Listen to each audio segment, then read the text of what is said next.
Hi, I'm Criff, And I'm Salamander. and this is the State of the Mist podcast where we bring you all news on World versus World. Yeah. You probably haven't heard from us in a little while. We've been waiting for some big news, and the big news is here. Huge news. Would you like to kick it off, Criff? Sure. Yeah, this is big. This is really exactly what we've been waiting for. So, Yeah. Oh, yeah. big big announcement from ArenaNet yesterday in relation to, well, a bunch of stuff. I mean, the PvE bits I kind of glossed over a little bit, but there's some extra bits as far as the upcoming I don't think it's living story anymore, it's something else, but PvE content. Yeah. No more Living World um, releases after the. I think they're working on one right now, and after this one, it's over, right? Then after that, it's going to be mini expansions.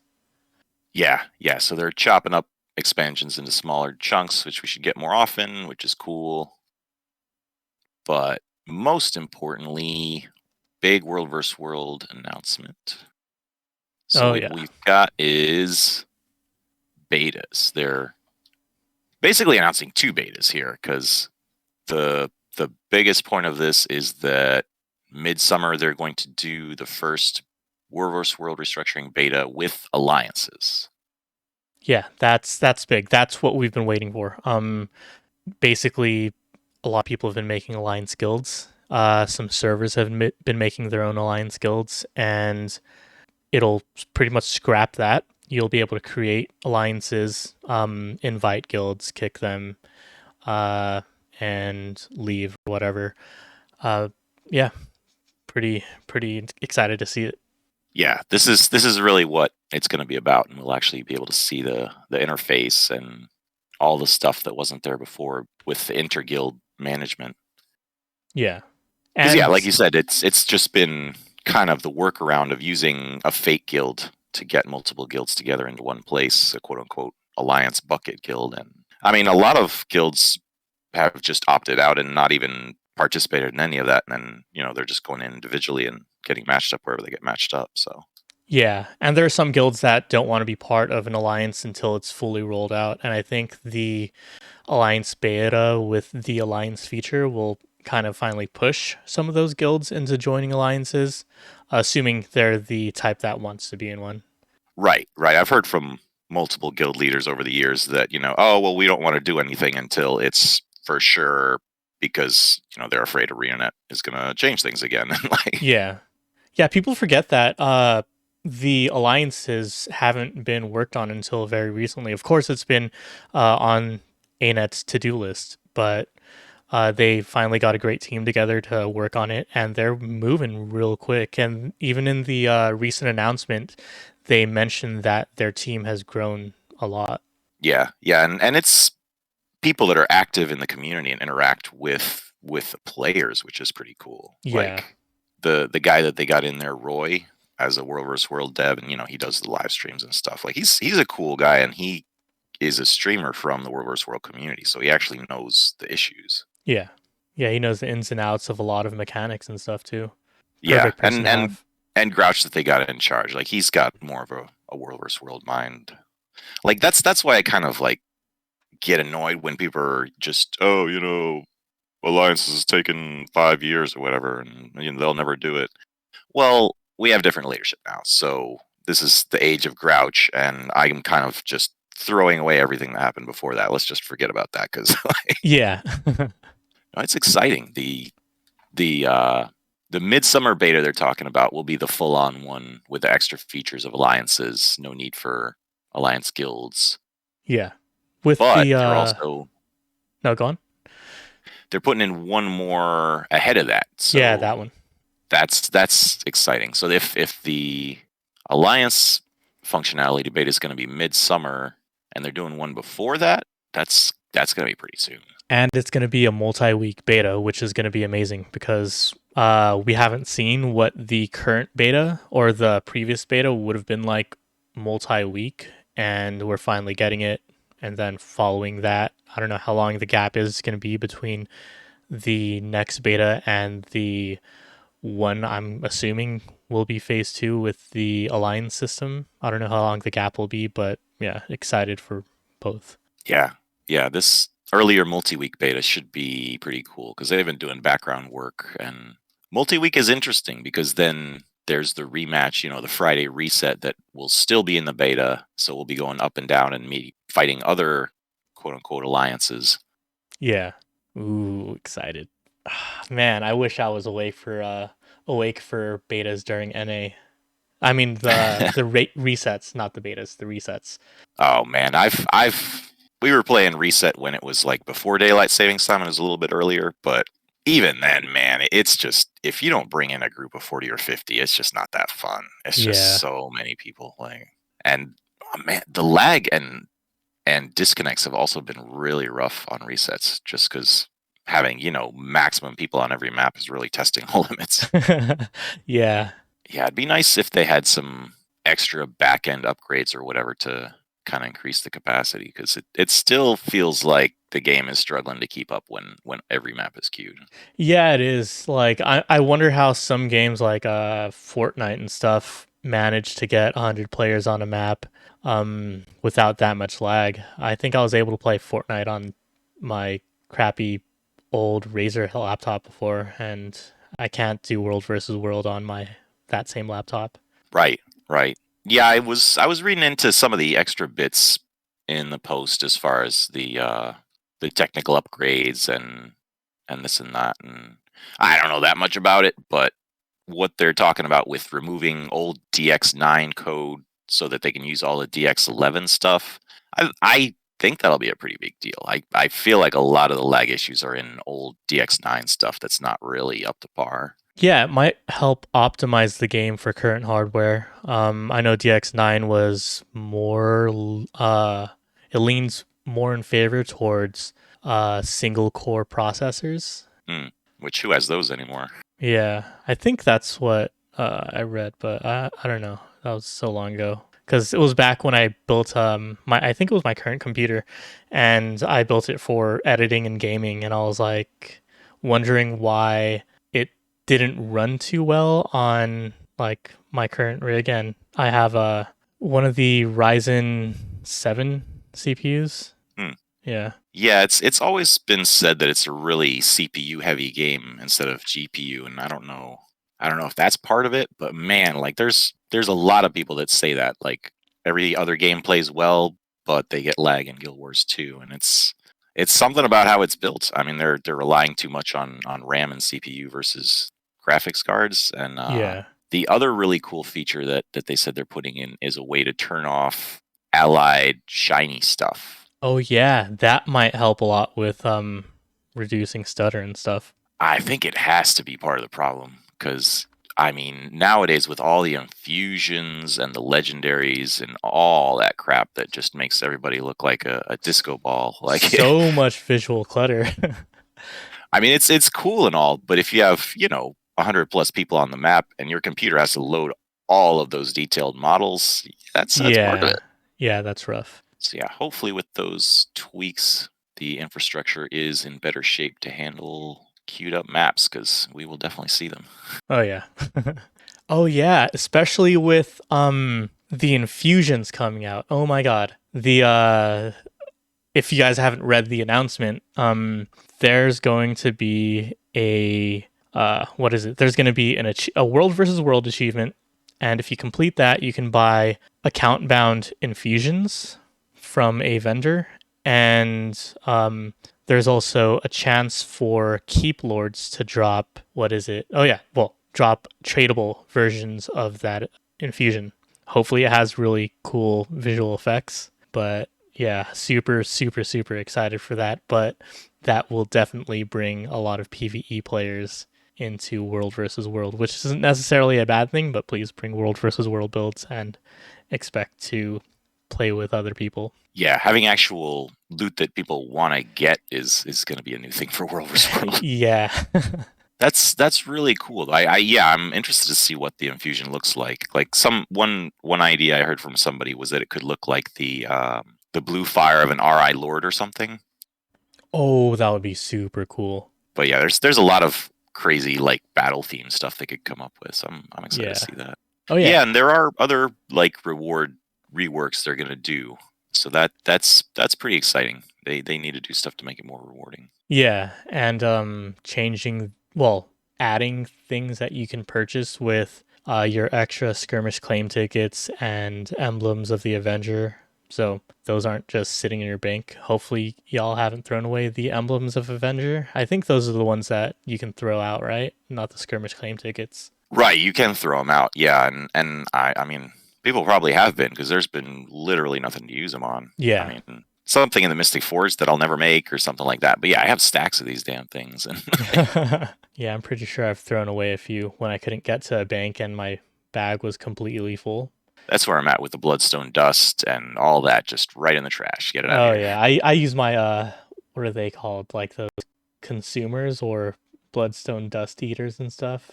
I use those. I try to use them every day, but sometimes I only get to log in for the daily and yeah. Yeah. Yeah, as the game's going on, there's like more and more daily things like, home instance and the eaters and, whatever gathering. Yeah. Yeah, I forget to use the Bloodstone eaters all the time. Man, I put so much time into getting those things. The one that eats like the bloodstone dust, and then I think Princess eats um the Dragonite ore. I don't know if I'm getting it right, but yeah, I Mhm. put so much time into those and barely even use them. Yeah, I mean, maybe if the stuff they spat out was a little bit better, but Yeah. Yeah, it would be cool if it was. yeah, the announcement is gonna increase activity, I think. Like people always show up a bit more when there's an ANET announcement. And I mean there is a balance patch today as well. Kind of a minor one for World vs. World. I don't think really a lot of World vs. World skills changing, but Yeah, I think it's the big changes that are going to come with the mini expansions with the combat features. Like instead of there being new elite specializations, they're going to update combat features and I don't know, maybe that'll add new specialization lines or something. I don't know. They're changing a few things though. That and things like removing recharge reduction from traits. That one's pretty exciting. I want to see what they do with that. yeah, because those recharge reduction traits have felt kind of obligatory. Like for the major skills, you want to be able to use them more. So every build kind of brings those. Yeah. Yeah, the beta, the World vs. World currency, spendability, the infusion. I mean, as far as the alliance functionality, that's really the big one. Like a lot of people didn't even believe this was possible or ever going to happen. So Yeah. that's kind of cool to see that all the naysayers are going to shut up and like Yeah, I hopped in a PPT tags like run, I don't know, a week or two ago, and I don't know what the guild was, but they're very, very pessimistic about the alliance coming up and, well, just the alliance in general. And I see that so often. Like, whenever I join a random pug tag, it's like that conversation always seems to come up. And I feel like people are, yeah, so pessimistic about it. And I don't know. As soon as I heard about it, I was super excited, but I think it's just because we have a pretty strong foundation for our alliance. I think that's the difference. Yeah, if you are someone that doesn't interact outside your small group of people that you talk to in your guild or play with other guilds or have anything like that, yeah, Yeah. it's kind of like scary. Like, oh, I'm going to be thrown to the wolves. I don't know who to go play with. Yeah, if you've been like if you're part of the group of people whose world versus world experience is world v world is pretty much just me and whoever I grab that day, then I guess like you might be a little wary of the alliance coming out. Yeah. I mean that's always kind of been the failing of World vs. World for me is that the game mode overall kind of puts a preference on the server to the guild. Like there's the hardcore people who are playing a lot don't even bother with guilds, or they might be in multiple guilds, and it's not really like they're putting time or effort into any one of these guilds. It's just they want someone that runs during the time that they play, and they don't really have any anything that they're contributing to any guild. They're just kind of like they show up and they Oh play, and then yeah, that makes sense. Like they don't really have a home in any of these guilds. right, right, the Yeah. multi gilding, Yeah. and not that there's specifically anything wrong with that, and maybe it's more the people that don't even enter comms or interact with any guild that it's most bothersome to, like the scouts and the pugmanders and the super individualistic I won't join any guild type people. Yeah. I got my 5 PvE guilds, don't need a world versus the world one. Yeah, it's the kind of the incentive. Like the world versus world system has so long been, if you're playing it regularly, you're kind of invested in the server quote unquote doing well, or winning fights or getting points and going up if that's your thing. Yeah. But it's been more about the collective of the 500 or 1,000 or whatever people that are on that server. Man, I think I came up with something that would really get like incentivize people to join an alliance, and it would be like alliance missions. Hmm. Yeah, because we have guild missions for PvE, world versus world and stuff. If we had alliance missions for world versus world where it's like you have to have 20 alliance members participate in this, then that would kind of push people to be like, you know what, maybe joining an alliance will be worth it. Even if it's a small alliance, some small scale guilds that run 10 to 15, like two of them can join an alliance together and knock out alliance missions once a week or something. That would be a cool feature, and I mean, there's no reason they couldn't. They already have the guild missions, so a little Yeah. tweak to that would work. Yeah, Yeah, that would be super cool. It gives you a any kind of weekly buff. exclusive loot. Yeah, Yeah. yeah. That's what it's all about. It's all about incentives. Like the game has to provide something to kind of make people turn to that direction, Yeah. because it's a lot of it. It's about loyalty at the end of the day. Like there's generally a server loyalty feeling that kind of keeps people coming back at this point to World vs. World. If it's not guild loyalty, it's server loyalty. If they don't really play actively with the guild, there's kind of a feeling on each server, and you might kind of recognize half a dozen names who talk in map chat, or you might encounter roaming around. Yeah.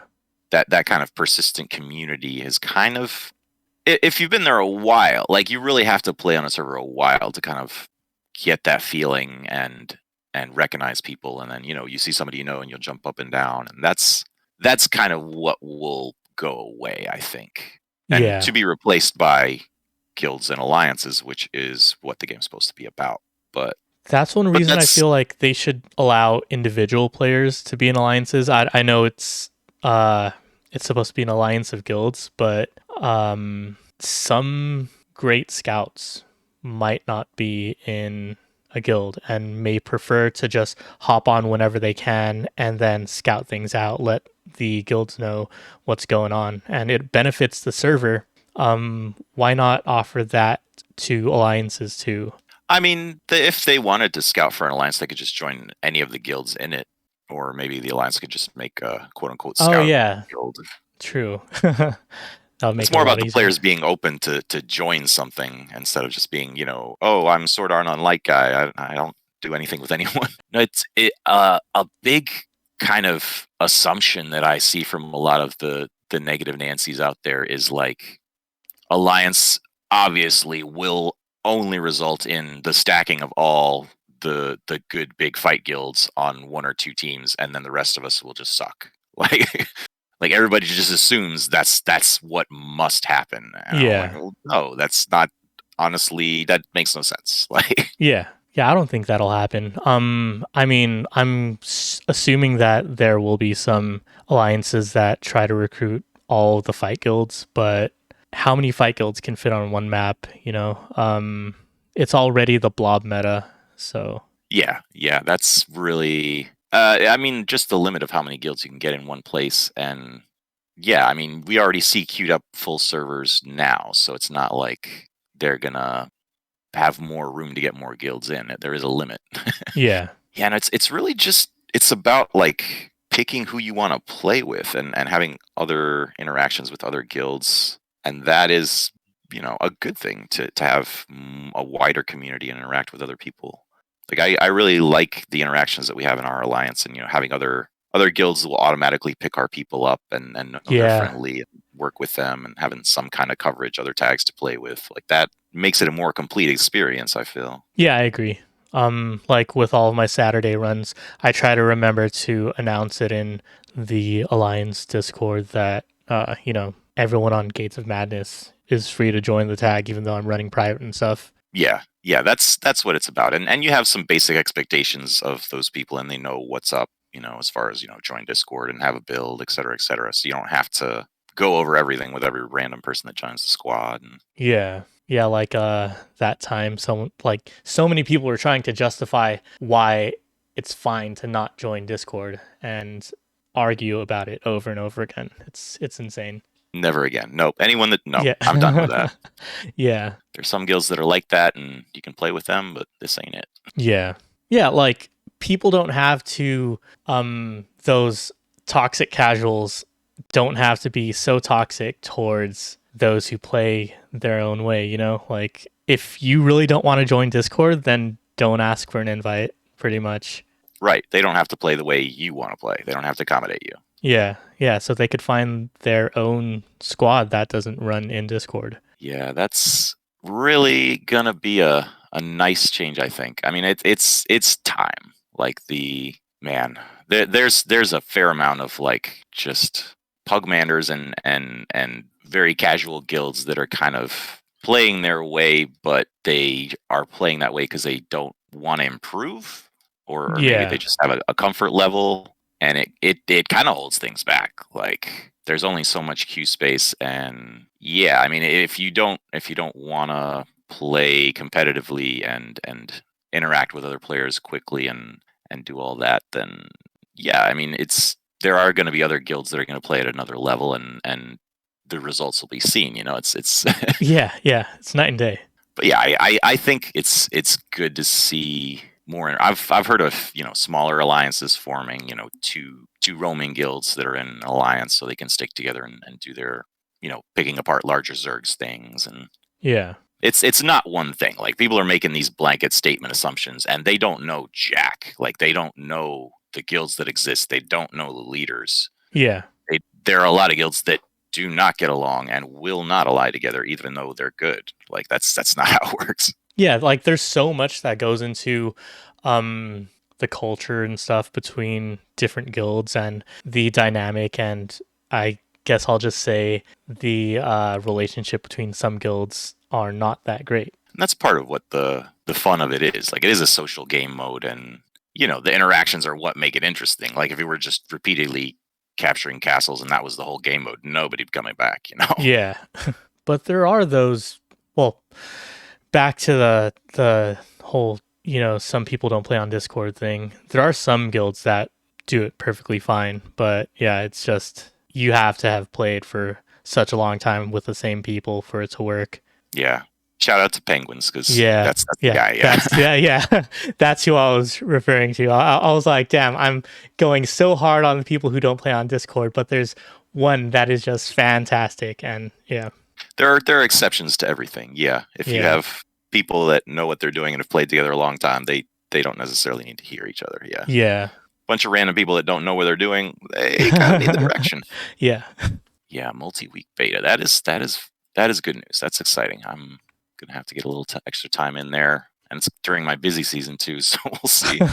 Yeah, I've been looking for new courses. I was studying cybersecurity for a little bit, but what's it called? I'm looking into other things, like data analytics, and I want to do some training for it.